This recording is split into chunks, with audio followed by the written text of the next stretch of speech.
If you're a fan of a given series, chances are there is one entry within said series that stands above the rest for you. People are inherently different, opinions are different. Oftentimes, individuals online will vilify personal biases, but it is those biases that help shape our own individuality. Game reviewers can't be purely objective because it's impossible to compare every type of game to every other. We need and use personal biases of others to help shape and form our understanding of their viewpoint.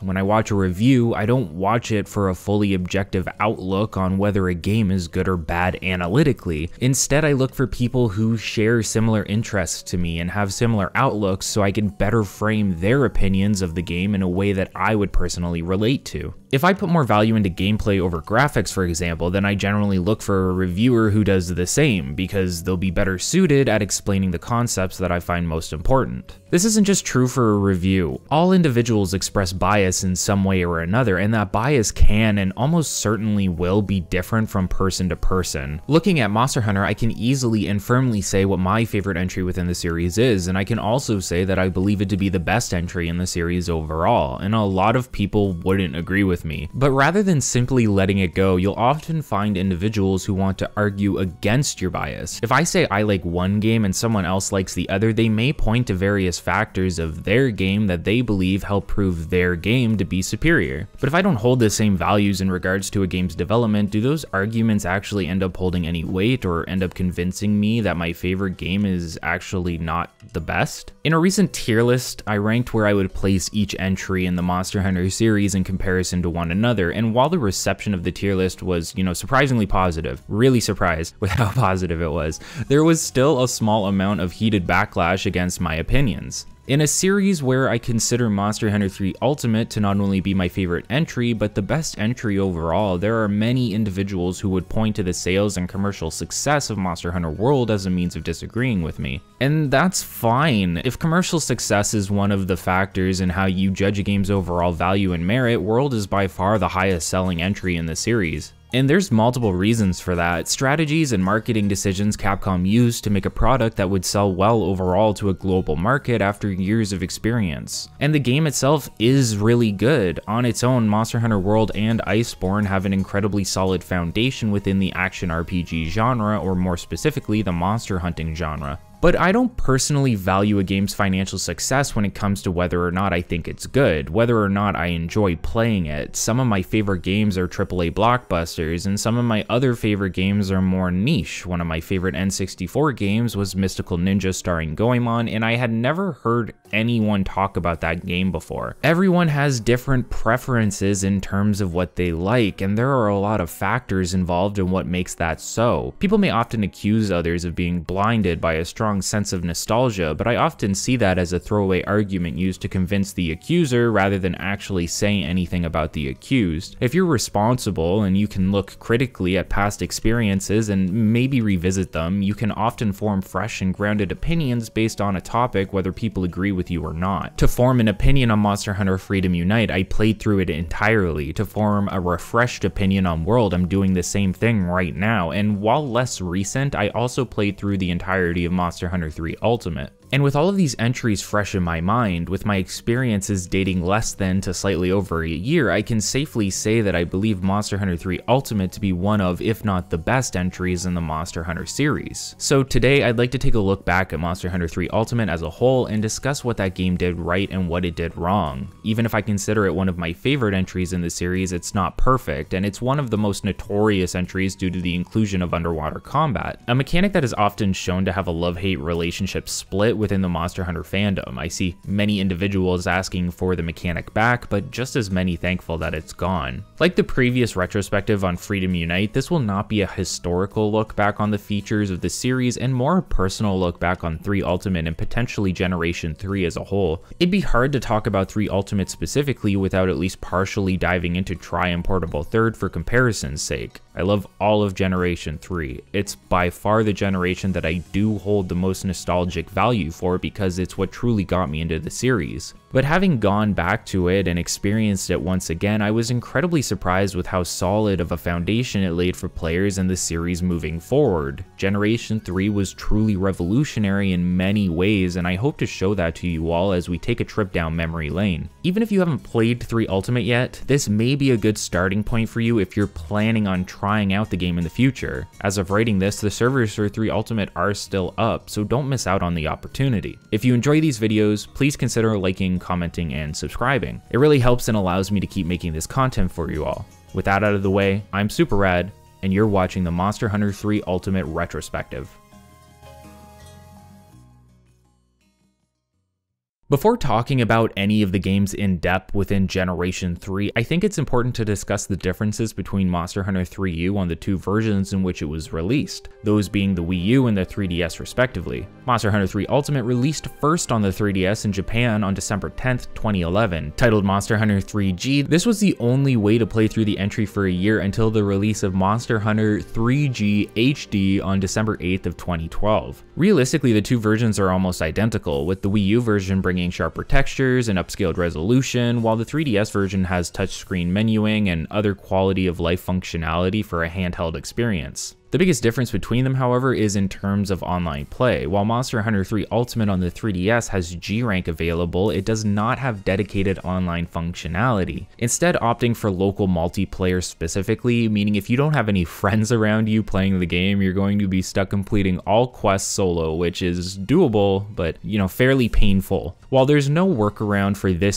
specific issue, you can play locally alongside individuals who own the Wii U version, and you can also transfer your save back and forth between the 3DS copy and the Wii U copy if you own both. This made Monster Hunter 3 Ultimate one of the most versatile entries in the series in terms of play, as you could take it on the go with you, but also play it on a larger screen with online and better graphics when at home. I never actually bothered playing on the 3DS despite owning both versions. While portability has become a main factor for many entries within the Monster Hunter series, I've always taken to playing the home console versions over the portable versions whenever possible. It's not like I don't enjoy playing games on the go. Long commutes often feel shortened when I have something to do along the way, but I've always felt I'm having a better overall experience and feel more comfortable when I can play these entries within the comfort of my own home. Home versions often come with greater fidelity and clarity as well. While I enjoyed Monster Hunter 4U on the 3DS, for example, going back to it now feels like a jumbled mess of pixels. It's not the worst, but it's also not the best. And for me, playing at home, I like the best experience possible. Now that we have an understanding about the hardware, I actually want to take a further step back to look at the previous entries of Generation 3.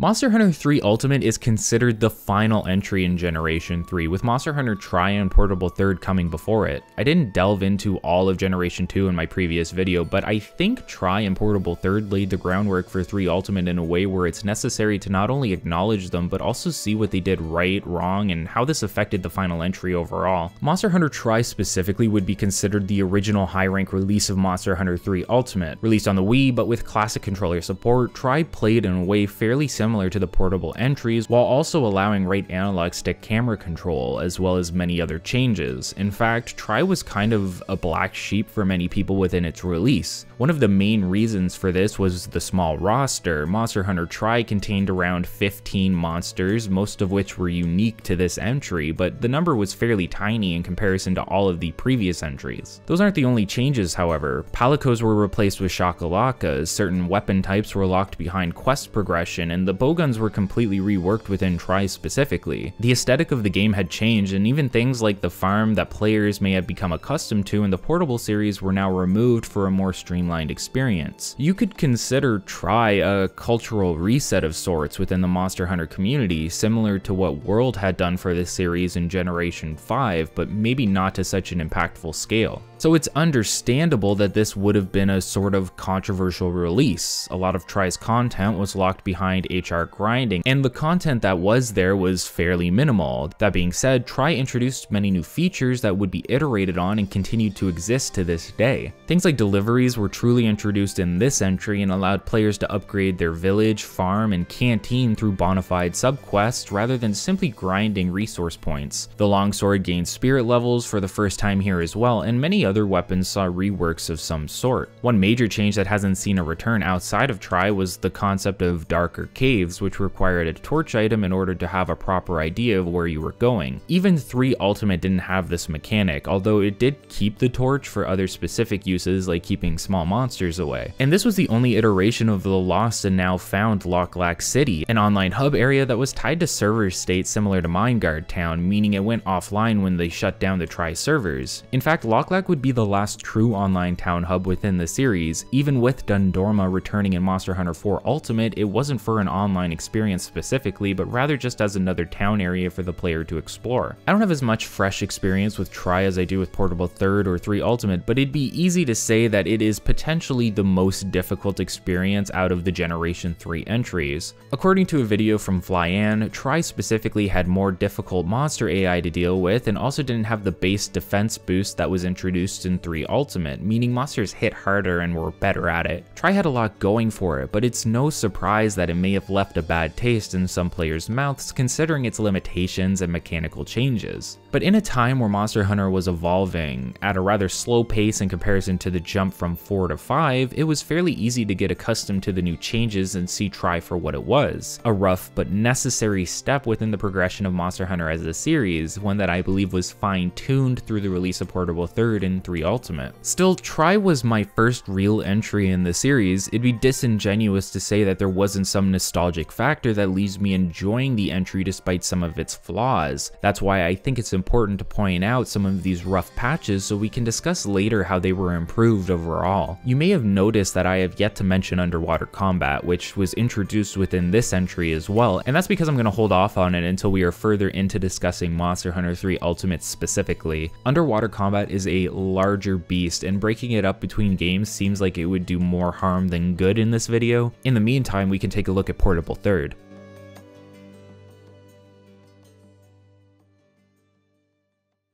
Portable 3rd was the first and only portable entry within this series in a sense that it was made by the Portable team specifically. Obviously 3 Ultimate had its 3DS release, but Portable 3rd had an aesthetic style and feel that gives off more of a Freedom Unite vibe rather than Tri, despite using many of the maps introduced in Generation 3 as well as the mechanics. Most mechanics anyway, as Portable 3rd does not include underwater, some maps had to be reworked to remove said locations. To put it simply, if you wanted to experience Generation 3 but didn't want to give underwater a chance, Portable 3rd was the way to go. It takes many of the concepts of Tri, like weapon mechanics, and improves on them. For example, the longsword in Tri would not deplete a full spirit gauge during a spirit combo, but this was quickly remedied in Portable 3rd. Even the farm marks its true and final return in this entry, functioning much like the farm in Freedom Unite, instead of the automated setup in Monster Hunter Tri and 3 Ultimate. This isn't necessarily good or bad. I've discussed my thoughts on the farm within my Freedom Unite retrospective. I like both styles of farm, but feel either could be iterated on to provide a better experience, even fusing the concepts together in some way. If you haven't watched that video, I suggest you do so either now or after this one, as it helps shed some light on my overall thoughts when it comes to downtime within Monster Hunter as a series. The monster roster was also bolstered within this entry. Not only did it include the introduction of Zinogre, but the Tri-specific monsters made a return alongside staple creatures like Nargacuga and Tigrex, both of which received new subspecies. This helped Portable 3rd feel like a meatier experience over Tri while including all of the new mechanics. If anything, Portable 3rd to many veteran fans may have felt like the true next entry in the series, because it was so similar to the Generation 2 experience. Unfortunately, it never made it over to the West, so you had to either import it or go through less legal means in order to obtain it. This was also one of the best-selling entries in the series, and overall the best in Generation 3. It was so successful it received an HD re-release on PS3. Similar to Freedom 2 and Unite, Portable 3rd introduced its own unique village as well. Additionally, it included unique canteen mechanics that haven't been seen in the series since. I won't focus on it too much, but Yakumo Village is a very unique hub area for the series, one that we have only seen again within a limited fashion thanks to the Cross/Generation series that was released within Generation 4.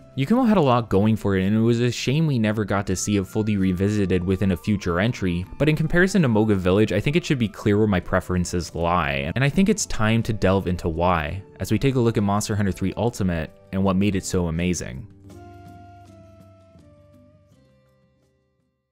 Monster Hunter 3 Ultimate it's simply amazing. If Tri set the groundwork for the future of the series and Portable Third built off of it for an overall meteor product, 3 Ultimate looked to revisit Tri with all of Portable Third's contributions and then some, leading to what I believe to be a truly perfect product in terms of content and design. That doesn't mean the overall product is perfect, however. Monster Hunter 3 Ultimate has a few design choices, much like Tri, that many may consider lackluster. Even some crucial bugs that could potentially affect the overall experience of your save file if you're looking to get the most out of your sets. Despite that, it's my favorite entry in this series. Even as someone that isn't the biggest fan of underwater combat, I found 3 Ultimate to do so much right and so well that it towers in quality over many other entries within the Monster Hunter franchise. This is the G rank expansion of Tri, sure, but it didn't just build off of Tri by itself, instead having the backing of Portable Third, which led to a game with so much content I would put it on par with that of Freedom Unite, and we're lucky to have gotten it released in the West. 3 Ultimate really has it all: great armor designs, monster designs, a larger monster roster, new and interesting characters, and some of the best locations and maps to date in my opinion. In fact, one of the things this game has going for it is its aesthetic. While the previous entries in the series were a more grounded and muted color scheme, even Tri being like this slightly, both Portable Third and 3 Ultimate went for many cooler and more saturated tones, a design direction that I think has been the best overall within any entry. On the left side of the franchise's timeline, you have muted, muddy colors, and on the right you have very warm and even more heavily saturated schemes with entries like 4U and Gen-U. Gen-U specifically went very overboard in my opinion with the levels of contrast introduced. But 3 Ultimate gets it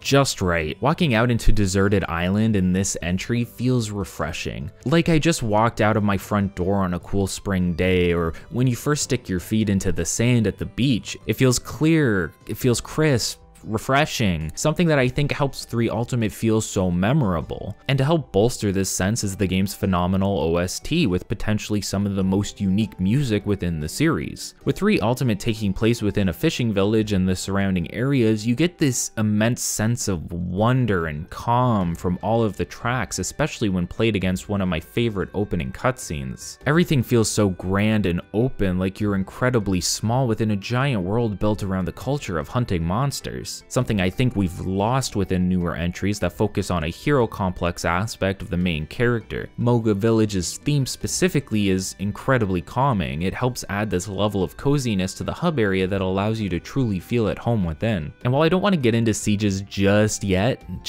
some of the vocal tracks that can play while fighting Cedius help make the giant elder dragon and surrounding ruins feel mythical in nature. And proof of a hero starting to play after hitting Gen Moran with the Dragonator in the final showdown causes you to swell with emotion and adrenaline. Monster Hunter 3 Ultimate isn't one of the best-selling games out there. It sold more than Tri, but fell short of Portable Third and even Freedom Unite. There's multiple factors that tie into this, from console choice to mechanics, but I know for sure that there is one area that it absolutely trumped the other entries in, and that's character and charm. I'd like to break down some of the mechanics, areas, and progression of 3 Ultimate, how to look over what made this game so charming in the first place, and I think the best place to start is Moga Village, so let's do that now.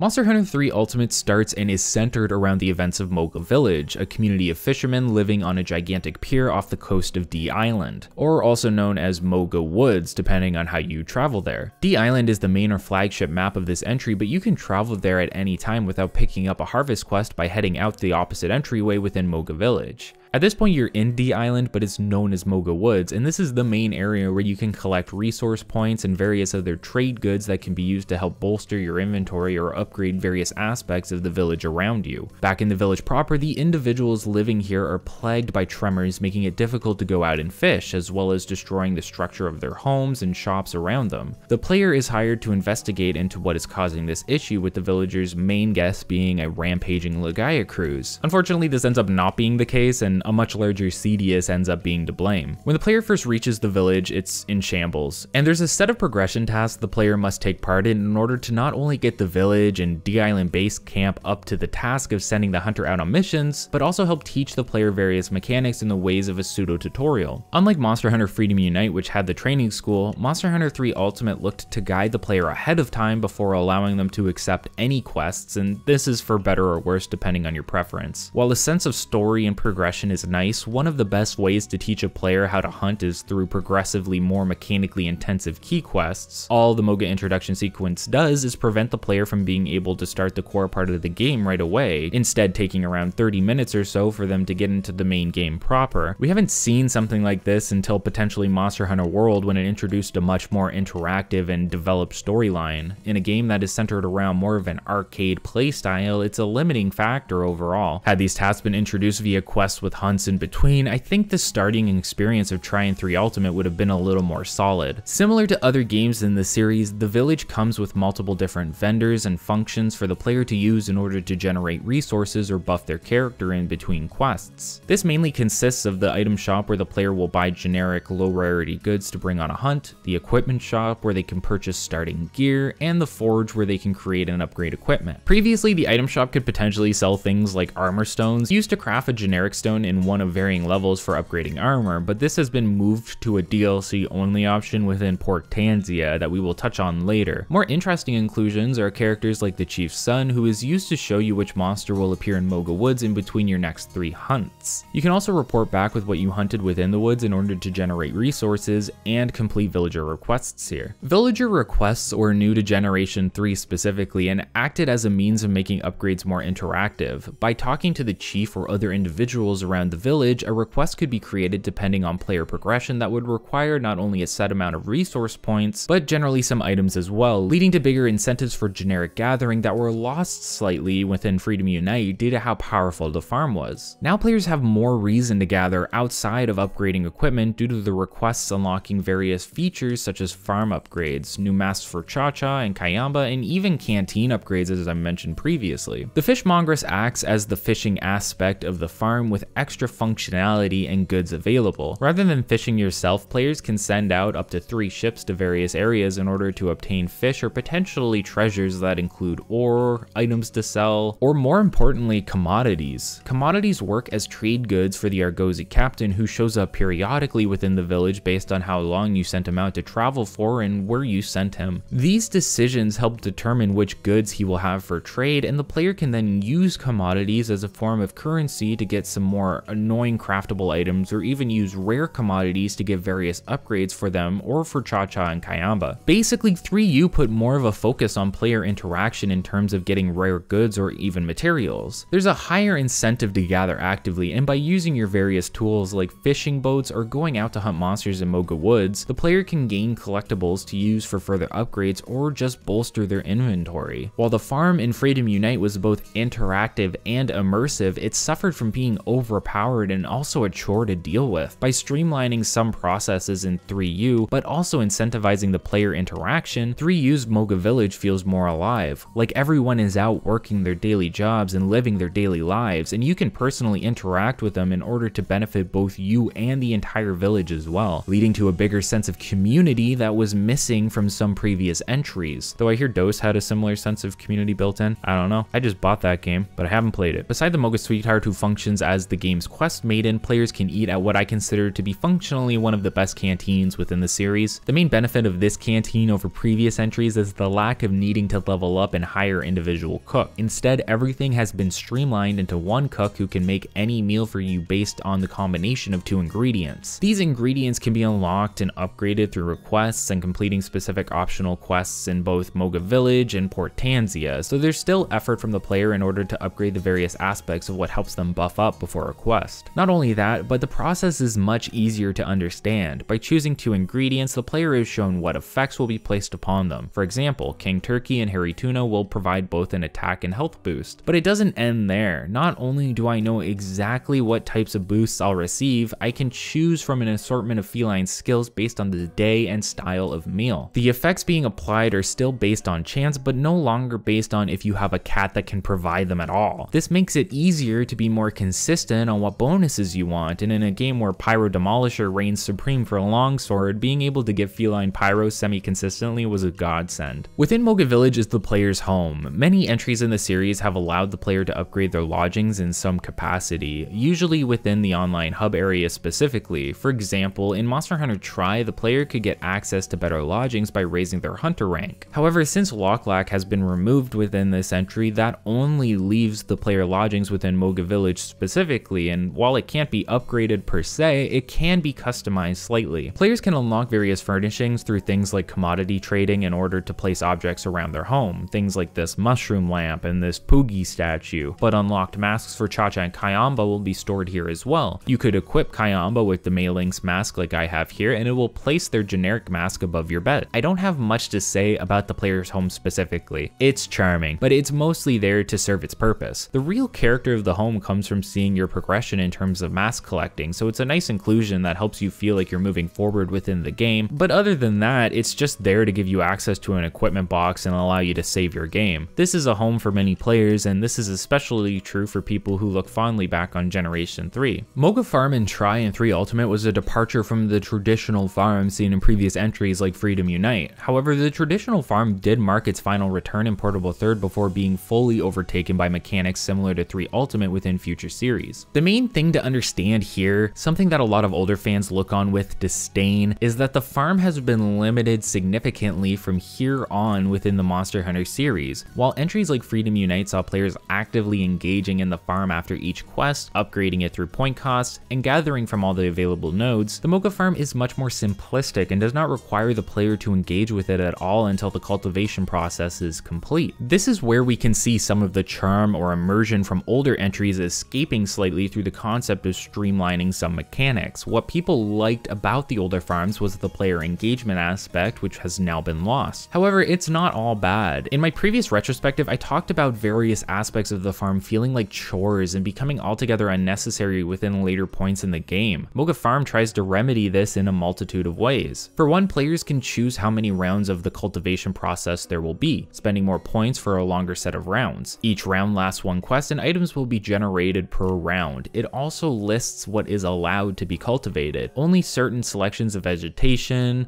bugs, and things like honey or mushrooms are allowed to be generated, and things like ore are no longer accessible through this mechanic. That means upgrading equipment now requires you to go out and actually gather the materials or hit up some nodes while out on a quest, thus making gathering, a core part of Monster Hunter's identity, more prevalent within this entry. The core concept from the previous farms, the plots of soil, return but function for many aspects of the potential collectibles. Mushrooms, bugs, plants are all cultivated within these 3 plots of soil that you can unlock through requests and can be enriched with various types of fertilizers that provide bonuses depending on what it is you are cultivating. Now, while I think the limitations on what can be cultivated make sense overall, I'm not an advocate for how heavily streamlined the farm ended up in this scenario and how it affected future entries. I talked about this in more detail within the previous retrospective, but having a fully interactive farm return, one that generates resources over time so players don't need to return after every quest, would be the most beneficial in terms of design and player engagement. In Moga, these cultivation rounds cost points in order to activate, and the same could be done for a more interactive farm experience. This also made points much more useful as they can be used for various things including the farm,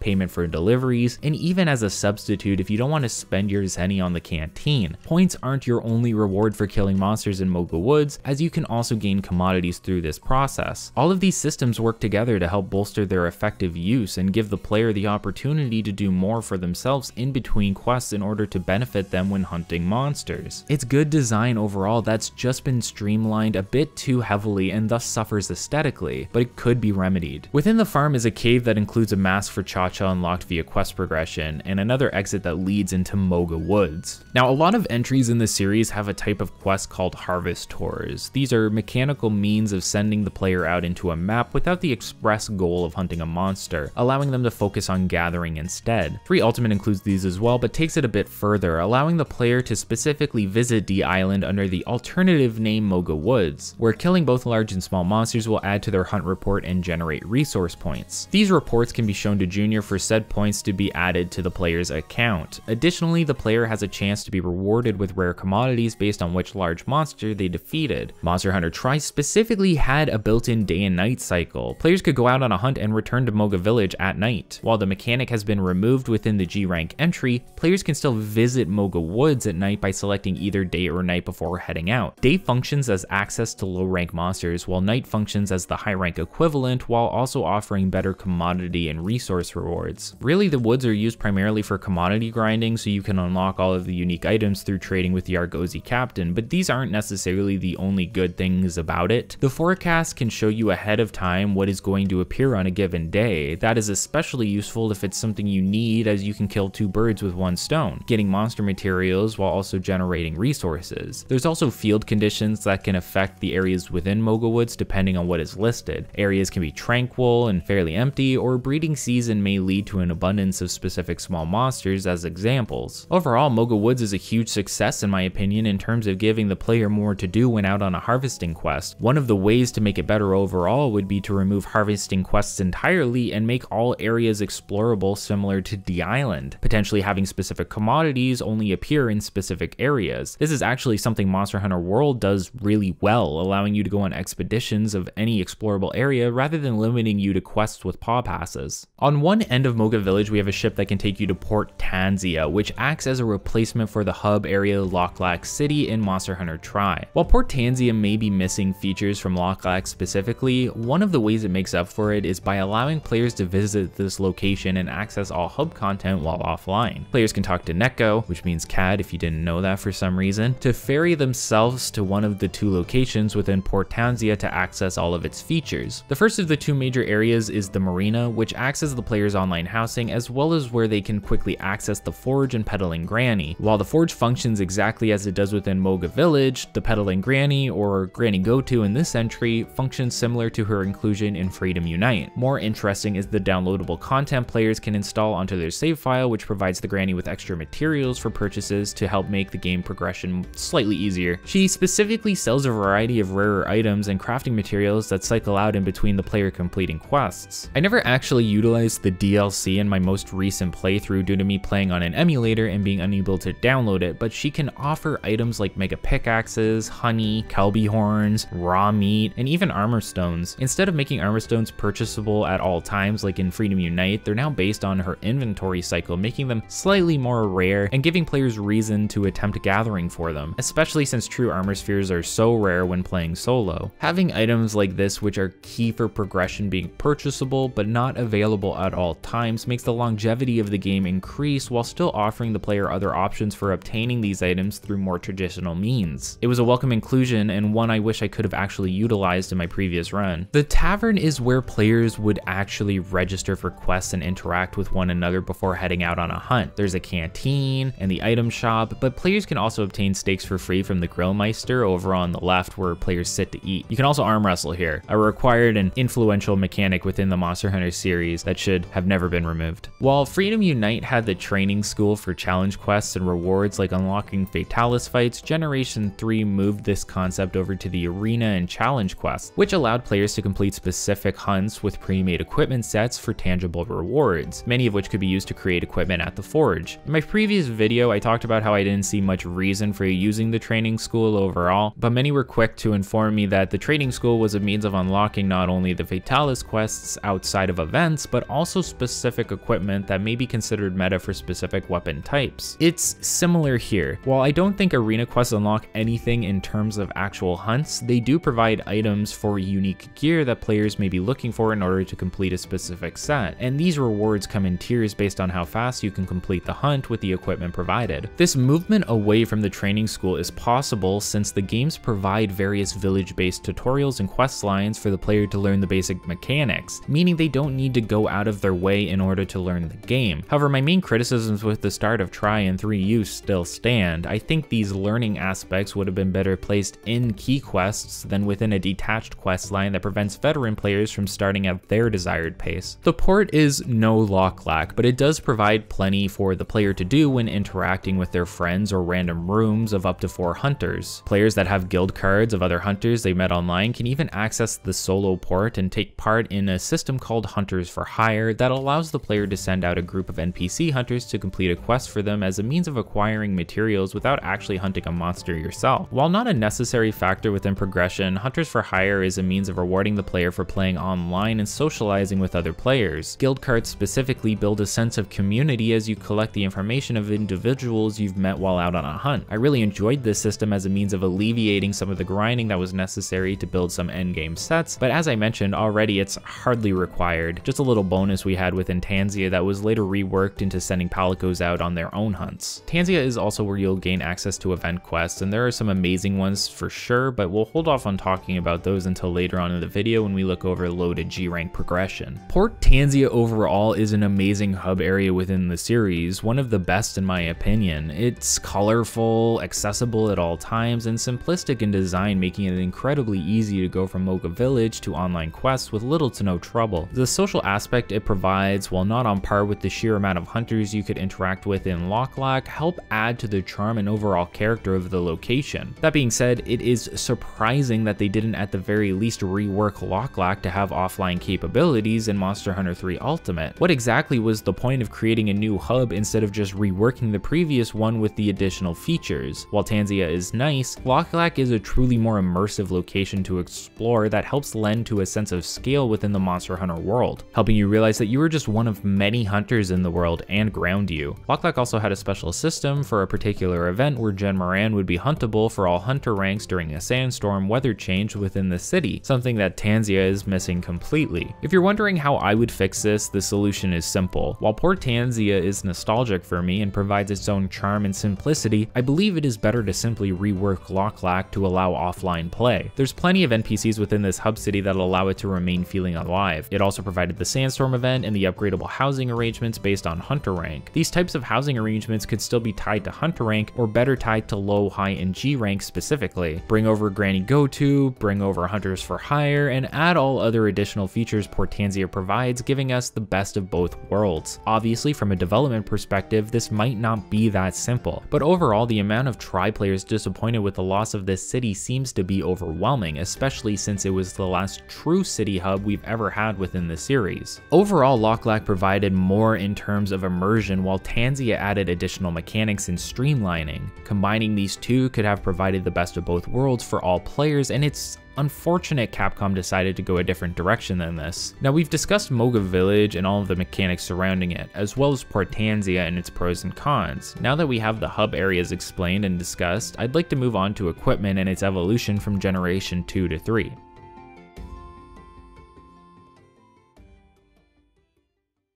On the topic of equipment, it's important to talk about the crucial differences between Monster Hunter Tri and 3 Ultimate, and that's the inclusion of an additional 50 points of defense applied to all players in 3 Ultimate specifically. Monster Hunter 3 Ultimate's low and high rank are inherently easier overall in comparison to Tri due to this change causing monsters not to hit as hard, as well as various reworks to various AI to make them more reasonable when fighting against. This is really up to player preference in terms of if it's good or bad. The truth is, I wouldn't have even known about these changes or perceived them if they weren't expressly mentioned to me, especially when you're hunting something with multiple people. These little nuances and difficulty become harder to pinpoint. It's not like the difficulty isn't there regardless. With the inclusion of G rank, there's plenty of required hunts that can take any hunter a fair bit of time and effort to complete. I particularly remember farming Black Diablos for an extended period of time and slowly losing my sanity as she dropped high rank horns instead of G rank ones. The point is that while the changes are there, they are, in my opinion, so minimal that you won't be noticing them in the grand scheme of things. 3 Ultimate is much closer to Tri in difficulty than it is to, say, Monster Hunter Rise, where you are basically superhuman. There's a lot of effort and old school gathering necessary for this entry. However, none of Gen 3 is actually as difficult as Freedom Unite, and that's a fact. In terms of the actual equipment, grinding and forging is what you'd typically expect. Players go to hunt and gather and come back to make equipment with the various materials materials they gathered. But there's a few new inclusions and changes within 3 Ultimate specifically. For one, the removal of the in-depth bowgun customization from Monster Hunter Tri that was actually removed first in Portable Third for more traditional bowgun options and then carried over into 3 Ultimate. Not only this, but 3 Ultimate was the first entry to introduce Brachydios and therefore introduced Slime, which is now known as Blast. And it was one of, if not the most broken and overpowered ailments available to hunters within this entry. Slime procs dealt excessive damage to enemies and helped with part breaks immensely. Players could also use skills like Bombardier and Pyro to boost these effects. One of the best longswords in the game is the Pyro Demolisher thanks to its high damage, sharpness, slots, and slime element. In fact, while other weapon elements or raw elements may have some advantages here and there, Slime was balanced in a way that could completely blow those out of the water and trivialize hunts in the process. See my Kelby bow,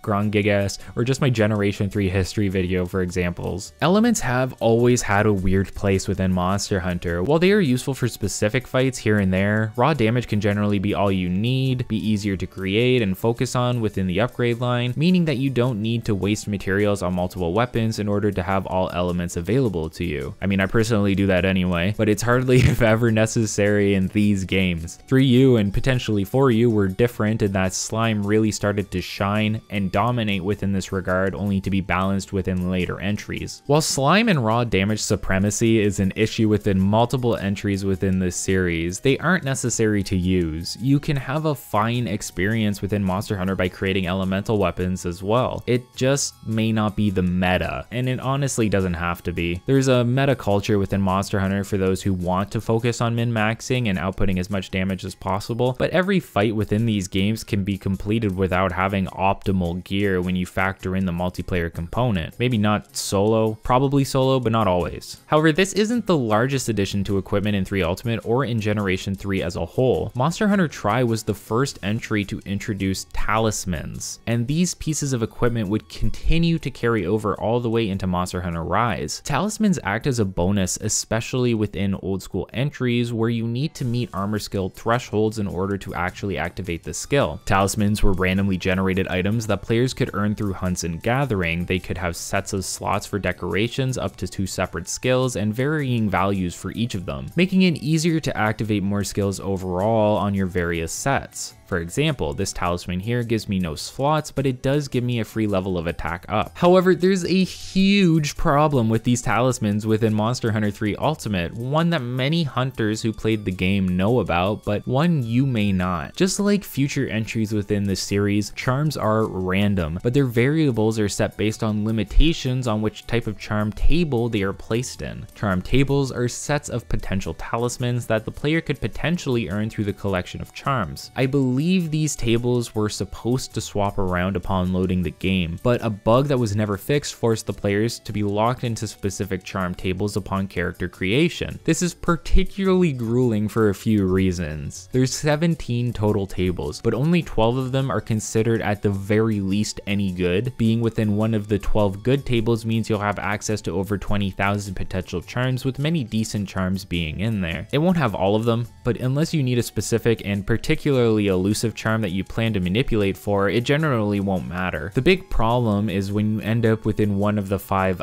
other tables. Cursed tables are charm tables that have lower amounts of potential charms, and all the charms within generally have poorer stats. This means in a game where you plan to spend hundreds of hours playing and grinding, you'll potentially always have a large armor skill deficit in comparison to the players around you, and there's just no way to fix this other than cheating in a legal charm or starting a fresh save altogether. It's actually possible to simply manipulate what charm table you'll start on by setting your system to a specific date and time before making your character. Also, a big shout out to the user Mystic Warrior MJ for providing all of this information in GameFAQs threads, which I'll be sure to link in the description. I know what some of you may be saying at this point, but super rad, are you really telling me that your favorite entry within the series is one that has such a prolific bug related to it? And I'd have to say yes. The truth is that charm tables, while a big factor to equipment, overall are not entirely necessary. I wouldn't even know about them or believe they were affecting my experience if I didn't know about their existence thanks to game forums online. Being on a cursed table while making you somewhat less effective won't diminish your overall experience in a way that ultimately matters. Realistically, if any mechanic is known to diminish the general player's experience, it'd be the one that potentially has more discussion surrounding it, and that would be underwater mechanics specifically,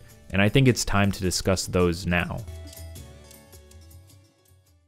Underwater combat is a weird beast to discuss. I think when Tri and 3 Ultimate first came out, it was mostly met with general disdain, but there's many aspects of it that could be considered pros instead of cons. Not only that, but the general new means of exploring maps and added depth seem to generally be looked back upon fondly years later. Sometimes things people detested when a game first came out turn out to be something they enjoyed more than they realized later on. Tri and 3 Ultimate's entire aesthetic and storyline are centered around the concept of hunters being able to go underwater, and I can safely say that looking back and having played through the game recently, underwater isn't that bad. It's not great, but it isn't that bad. I think my main issue with underwater as a whole was a lack of depth perception. Attacks I was sure were within the vicinity of the monster I would have often miss. However, the controls were never an actual issue for me. I get that the 3DS could be a bit difficult to use this, but if anything, I think the controls for underwater on a Pro controller were fairly easy to get used to. Players swim based on which direction they're looking at with the camera, so it was fairly simple to move around this three-dimensional environment. There's plenty of benefits too. Not only do you get the added depth of new environments, but fishing has been made more immersive as well, allowing players to swim up to specific species of fish, attack them, and then use harpoons to finish them off and make them carvable. Obviously, normal fishing is still available, but this added mechanic was a welcome one in terms of adding to the environment. You can also now chase after monsters that previously had this to be impossible. Plesioth, a monster notorious for sitting in the water and firing water beams at you, is no longer able to adopt this strategy, as hunters can simply jump in the water after it, fighting it by land or by sea. This also gave birth to the Leviathan class type of monster and allowed them to thrive within underwater environments, with attacks that would only be possible with three-dimensional movement. In fact, many people point to Legiacruise after this generation as being particularly lackluster in terms of mechanics because it can't enter the water. I don't necessarily agree with that. While Legiacruise and other Leviathans may have had limited movesets due to the lack of water in entries like GU, the fact is we could simply rework these monsters to be more mechanically intensive on land. Legiacruise even had a land-based subspecies, making this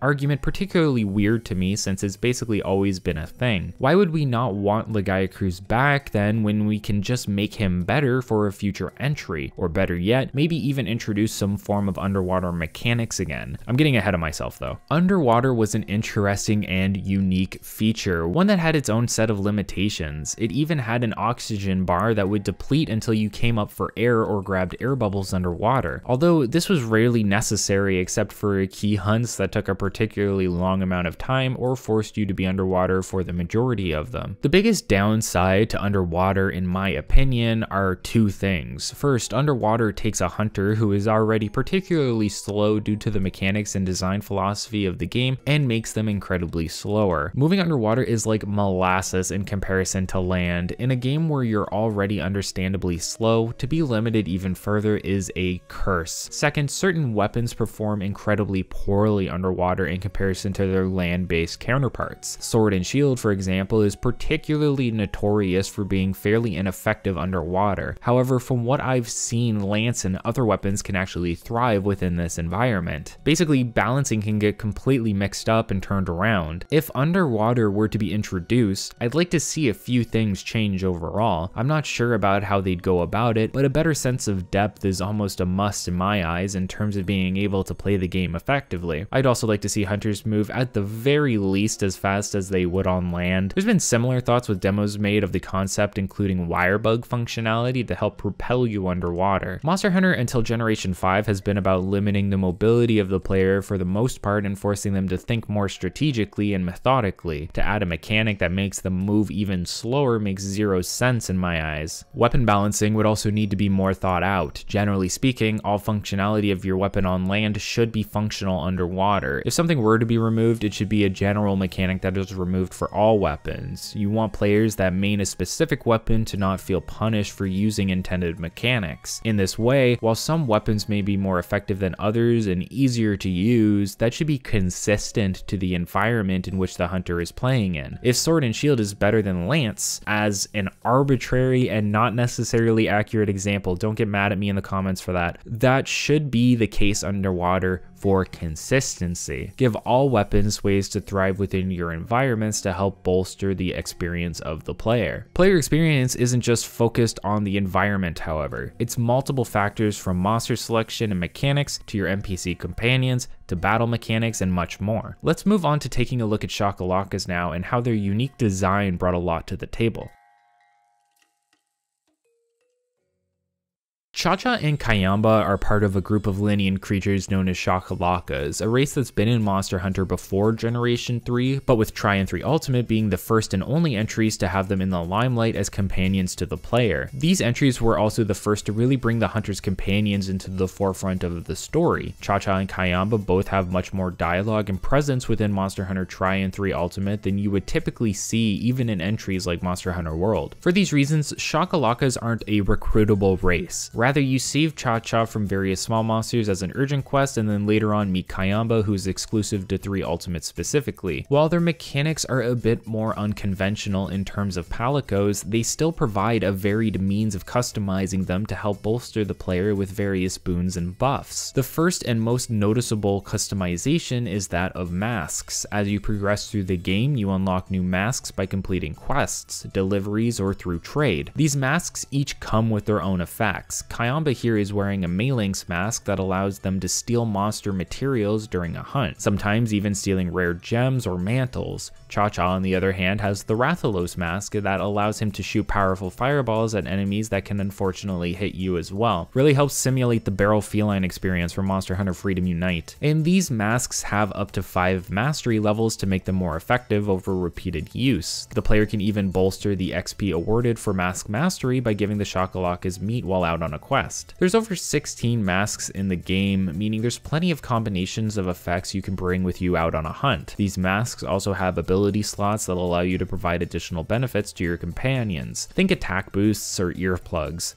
Being Shakalakas, a large part of their culture revolves around dancing, and these dances can provide buffs to the player as well. Similar to the hunting horn, different combinations of dances can provide different effects, and you can choose 2 dances to assign to Shakalaka and Kayamba, so they'll have a set of buffs to apply to you while you are out on a hunt. Other than that, the Shakalakas can level up, gain companionship or chum-chum points with one another, and all around become incredibly effective out on the field, while having a large presence within the overall experience. You can even bring one of them into multiplayer if you play with less than 4 people. I found Shakalakas to be incredibly charming. I was actually surprised that they haven't returned outside of a cameo appearance in Monster Hunter Generations. In a series where the narrative is becoming more and more prevalent within the newer entries, it would make sense to bring back characters that fit into their own game's narrative so well. The mechanic of mask customization was also very unique and something I would like to see built upon. In later games, you can craft and apply new armor sets to your palicos, or palamutes and rise, but it'd be very interesting to see Shakalakas come with their own armor sets and the ability to unlock new masks with various effects. They don't have to be Cha-Cha and Kayamba specifically, but just the mechanics of Shakalakas would be a welcome return. In terms of player experience, I believe another big feature of Monster Hunter games that helps bolster the player's enjoyment is the overall design and selection of maps provided. I didn't dive too deep into maps specifically in the previous video, and I won't be diving too deep into them here either, but I do want to give a special shout out to a few maps in particular. D Island is potentially one of the most iconic maps in this series due to its introduction. Whenever you walk out into Moga Woods, you're met with this huge horizon and the little theme that plays as you approach the cliffside. It really has it all, from caves, forests, plains, and areas specifically centered around the new underwater mechanic. It's surprising then that it's been so long since we've seen it revisited, appearing last in Monster Hunter GU and Monster Hunter Explorer if you count that. Maps like sandy plains and flooded forests also help to show the diversity of explorable locations. Sandy plains isn't just a desert, but an area that has no swimming mechanics whatsoever, and flooded forest instead chooses to go all in on the underwater mechanics by filling half of the area with water zones. What I found really interesting about Rise is how it tried to expand upon and reintroduce sandy plains and flooded forest within this entry. 2 Generation 3 specific maps marked their return, but the most iconic map out of that entire generation, Deserted Island, is nowhere to be seen. Could we potentially see it reworked into Sunbreak? The Generation 3 maps were simply beautiful. Seeing flooded forests at night with the green and blue skyline is something I recommend everyone experience at least once, especially since it isn't replicated in a way that does it justice within Rise. And maps unique to Portable Third like Misty Peaks mark their return within this entry, upscaled for the console release. And don't even get me started on specific siege zones like the desert ship against Gen Moran or the underwater ruins against Cedius and Abyssal Lagaiacruz. These locations are massive siege areas, and the ruins implicate lore similar to maps like the Tower from Generation 2. Tower 3 even marks its return in this entry. Now, in the previous video, I broke up monster selection and design into its own section, and then talked about low rank to G rank within their own sections as well. I'm going to be doing it a little bit differently this time, however. There are a plethora of interesting monsters within this generation, some of which we haven't seen since, and I think it better to go through each rank and then discuss these monsters as we reach them naturally within the progression of this video and the key quests within Monster Hunter 3 Ultimate.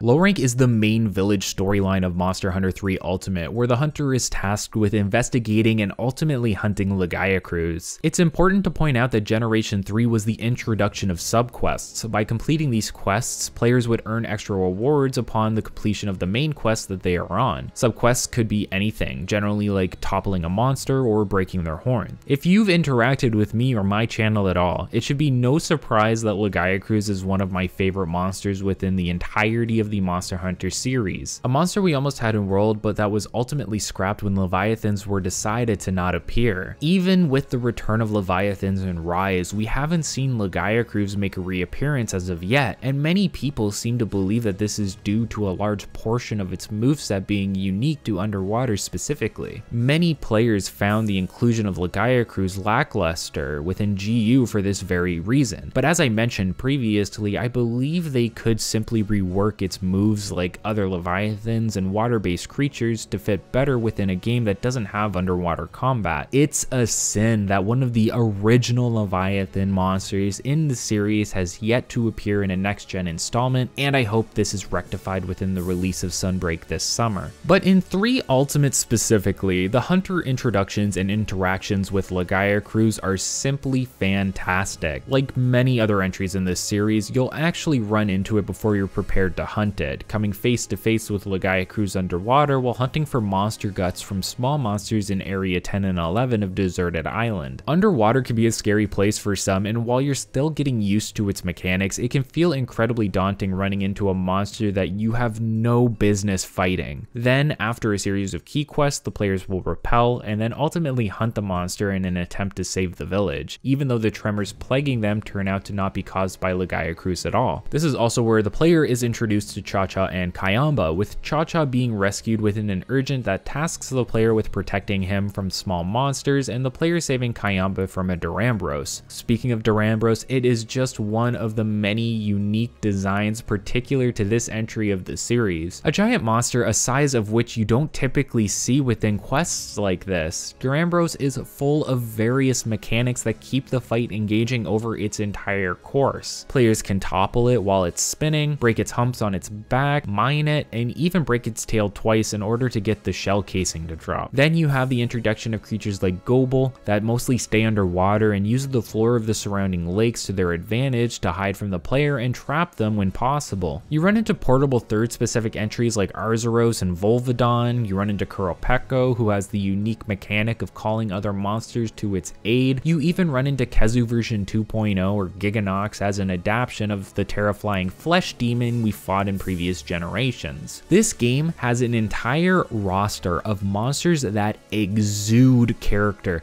thanks to their unique mechanics. Some mechanics that are specific to creatures that appear only in this generation. It's not just these ones either. There's countless new monsters with a focus on appearing as mechanically unique as possible, and that really seems to be a large focus in their design within Generation 3. Especially since Tri had such a small roster, rather than focusing on quantity early on, they focused on uniqueness and quality and then bolstered the roster through the portable entry and the G rank entry respectively. This generation was the introduction of Barioth, who can jump on walls, the introduction of Uragon, who can not only roll around but be mined as well as has a giant chin that can cause tremors around you. It was the introduction of Nibelsnarf, who is surprisingly one of the most mechanically intensive in terms of interactions you can perform on it, from having it eat barrel bombs to fishing it out of the sand. And one of my personal favorites are shown in this rank as well. Agnaktor not only has the ability to shield itself from damage using hardened lava that softens as it goes underground or around the various lava pits in the map, but it can also charge at the player and predict where they're going to run to make dodging it a bit more thought out. You actually have to bait Agnaktor by going one direction and then switching directions as it begins to charge at you. All of this leads to the final battle within low rank when you go one-on-one against the Elder Dragon Cedius, a giant whale snake-like creature who travels through the underwater tunnels surrounding Moga Village, with a fight that culminates within the underwater ruins full of items, ballista, and a Dragonator. Every encounter in this game exudes character, mechanics, and depth. It's no surprise then that low rank in 3 Ultimate ends up feeling significantly longer and more memorable than in previous entries.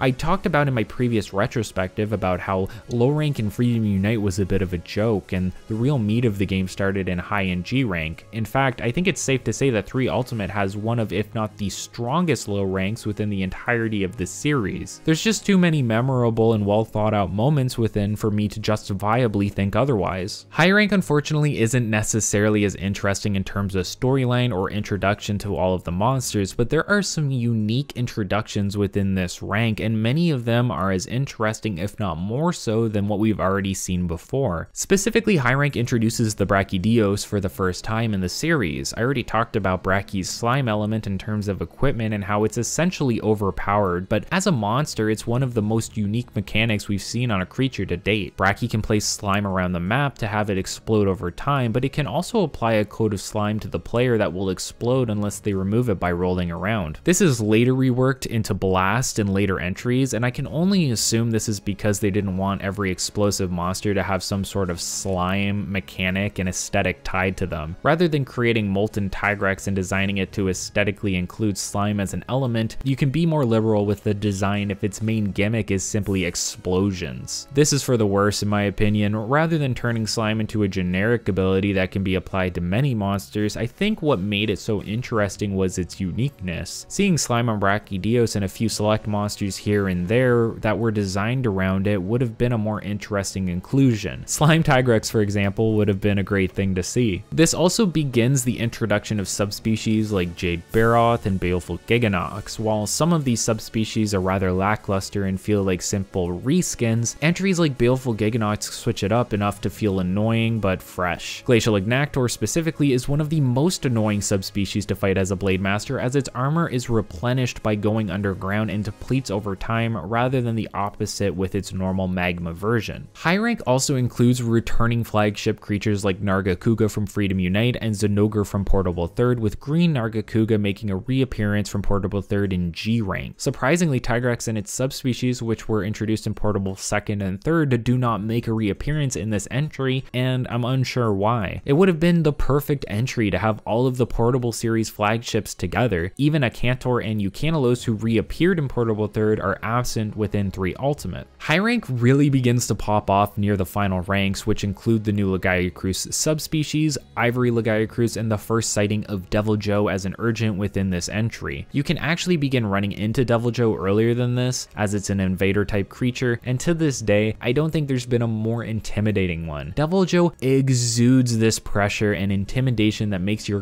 gut sink the moment you hear its alert go off, signaling that he's in the area and has spotted you. Ivory, meanwhile, is the land-based subspecies I mentioned earlier, and it's a good fight. It's a good fight. I'm not sure if there's a major difference between Ivory in this entry and base Lagiacrus in GU, but I never felt like Ivory did Lagiacrus dirty by solely being on the land. If anything, I welcomed it, considering I wasn't a particularly big fan of underwater combat back in the day. This isn't even the high point of high rank yet though, as high rank is where you will have your first opportunity to hunt Gen Moran, and I think it's pretty clear how I feel about this hunt. Sieges can be done really well or really poorly. There doesn't seem to be an in-between within Monster Hunter. Monsters like Lao Shanlung and Shen Gaoren have particularly boring and tedious fights, while on the opposite end of the spectrum, you get sieges like Gen Moran that go above and beyond the call of duty. In fact, this siege is so good, it was reworked and reintroduced with Daren Moran as the introduction of Monster Hunter 4 and 4 Ultimate. Gen is by far my favorite siege, and I think it is one of the most unique sieges overall. There's something intensely satisfying about utilizing the Ballista Binder and Hunting Gong in order to prevent your ship from taking damage from various gen attacks. And the fact that this was one of the first monsters where you could actively climb on top of it, mine it, break various parts around it, and even place barrel bombs on the top of its tusks, which were breakable, was absolutely mind-blowing to me upon release. When you have a party of 4 working in unison, or when you get really good at doing this quest solo, it is an incredibly satisfying and cinematic experience within the old school entries, and having Gen charging at you from the front of the ship only to be hit with a Dragonator or having it launch itself and die from the top of the ship was revolutionary. Even the final showdown feels like you're trying to fend off Gen within some last-ditch effort, your ship crash landing in the desert. The ability to push Gen back, stop it in its place, and the way Proof of a Hero kicks in when you hit him with the Dragonator is peak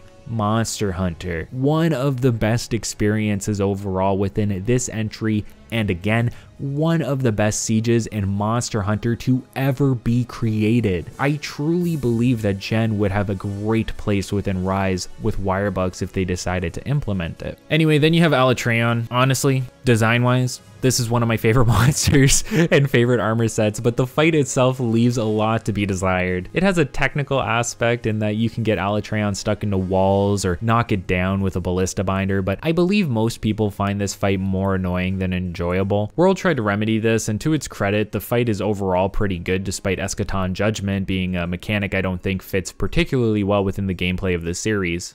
G rank is where the real grind for Monster Hunter 3 Ultimate begins. It's also where the subspecies of Nargacuga, Green Nargacuga, is first seen within this entry. You'd think it would appear in high rank as its actual introduction was in Portable 3rd, but ends up not being the case. It's also a rather lackluster subspecies that seems more like a texture swap than anything else in my opinion, but they make up for it later in G rank with the Nargacuga rare species. Before that though, we have to talk about Stygian Zinogre, one who was actually introduced in this entry, a dragon element subspecies of Zinogre who has more control over its projectiles than you've probably ever seen before. Imagine fighting this guy with a set that has -35 dragon resistance. Couldn't be me. G rank's progression is pretty simplistic however. You're only working through 2 ranks to reach the true endgame Elder Dragon, that being Dire Morales. And while the concept of this monster is fantastic, the actual execution made me want to rip my hair out. Dire Morales is gigantic and bipedal. He towers over you as you fight around him, and more interestingly, he can take to both land and sea, meaning you get to experience the fight within both environments. It's not as interesting as it sounds. Dire Morales' size makes it difficult to dodge attacks, although this isn't impossible. Additionally, the map has 2 separate Dragonators situated within it, with one on land and one underwater. That being said, good luck ever getting Morales to stand in front of one. For a monster so large, I rarely if ever saw it actually line up with either Dragonator, no matter how much I tried to kite him over to one. The land one especially was angled in such a way that I don't actually understand how Morales would ever end up in a position to be hit by it. However, G2 isn't necessarily the end of the game. Defeating Dire Morales unlocks G3, which is essentially a list of super quests, some of which are locked behind an HR requirement. This is actually the first point where you start to see HR rank being a requirement in terms of unlocking these monsters. In Tri, this was much more prevalent and HR locked you out of key progression within the game. In 3 Ultimate, HR really only locks you out of the most difficult hunts. HR in this way is more of a means of making sure you are ready for the hunts you're about to go up against. At HR 40, you unlock the ability to fight my favorite version of Nargacuga, the rare species Lucent Nargacuga. In my recent playthrough, I actually didn't want to do the HR grind necessary to fight this thing, so I opted to take part in an event quest where you fight a meatier and more powerful version. And while I came close to soloing it after multiple attempts, I opted to finally just fight its natural progression version so I could get the clear. Going up against Lucent so many times allowed me to get familiar with the fight. Its unique ability to turn invisible and the unique way it shoots its quills at you were intimidating to be sure, and could be difficult to get used to, but all of the other moves were just stronger variants of traditional Nargacuga. It made me appreciate the species line more, and I find myself incredibly experienced against all forms of Narga because of it. At HR 70, you can unlock the ability to fight Abyssal Lagiacruz as well. If Lagiacruz is a Leviathan that can travel on both land and sea, Ivory and Abyssal act as its yin and yang. While Ivory is anchored to the land, Abyssal is stuck in the ocean. Specifically within the underwater ruin arena, you typically fight Cedius in. It also comes with a plethora of new moves for this, like being able to create underwater tornadoes. Luckily, you get to utilize the Dragonator within this fight, which pretty much trivializes a good portion of it, but the overall fight and the armor and weapon rewards are more than worth experiencing it. There's one locked hunt that doesn't require you to raise your HR, but does require you to kill or capture one of each large monster in the game, with a few exceptions such as Lucent and Abyssal. That's Hallowed Gen Moran, a subspecies of Gen that only exists within 3 Ultimate. In fact, Lucent and Abyssal have never been seen outside of this entry either. This quest was incredibly difficult to solo for me. Not only is this Gen stronger with more HP, but the general order and flow of attacks it will use is updated and rearranged, meaning you have to relearn the fight. Still, it's an incredibly satisfying siege to experience, just like your typical Gen Moran, and is only bolstered by having other hunters help you out. Another interesting inclusion is Savage Devil Joe, which acts as a variant to the typical version which was introduced in Monster Hunter Tri. You can't actually go on a hunt for one outside of event quests, but it can invade you. If Devil Joe wasn't terrifying enough, Savage starts in a permanent visual state of enrage and can enrage even further during battle. Speaking of event quests, some notable ones within 3 Ultimate include Father and Son, in which you fight a large and comically small set of green Plesioth. In fact, many of these event quests are variations of monsters made big or small. There's a giant Rusturambros event quest, and even one where you fight a Volvidon and a very tiny Uragon within the arena. If you feel up to it, many of the HR or requirement locked monsters can be fought in these events as well, although much stronger than you typically see.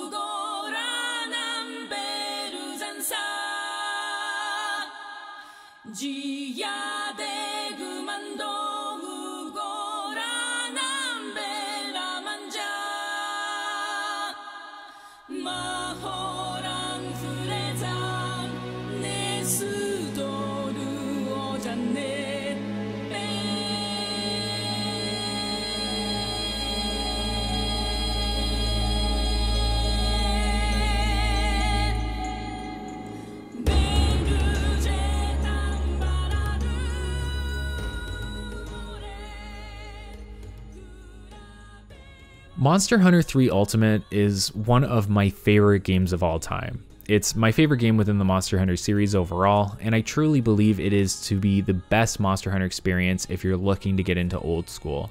The charm of the characters, the storyline to follow, the amount of quality provided in low rank alone are all more than enough reasons to give this entry a try. While 3 Ultimate may be a bit rough around the edges in certain ways, like its introductory sequence, I think it improved on so much overall in comparison to the previous generations that it makes up for it and then some. I don't think a single future entry actually comes close to reaching the level of charm and engagement that 3U has provided us, or the level of quality in new monster entries and mechanics. If Freedom Unite was a refreshing experience and showed us Monster Hunter at its roots, 3 Ultimate is like coming home after the series has established itself and looked to improve on all of its mechanics further. Despite various bugs that you can circumvent, 3U manages to be an incredibly solid and stable entry within the series, and as of writing this, its servers are still up. While I recently played through this entry solo on an emulator, I plan to revisit it with a new save file on my Wii U so I can not only re-experience an amazing entry, but play with friends and community members through all of the content and even event content I found to be a bit too difficult for me to solo. Moga Village is a fantastic hub to experience.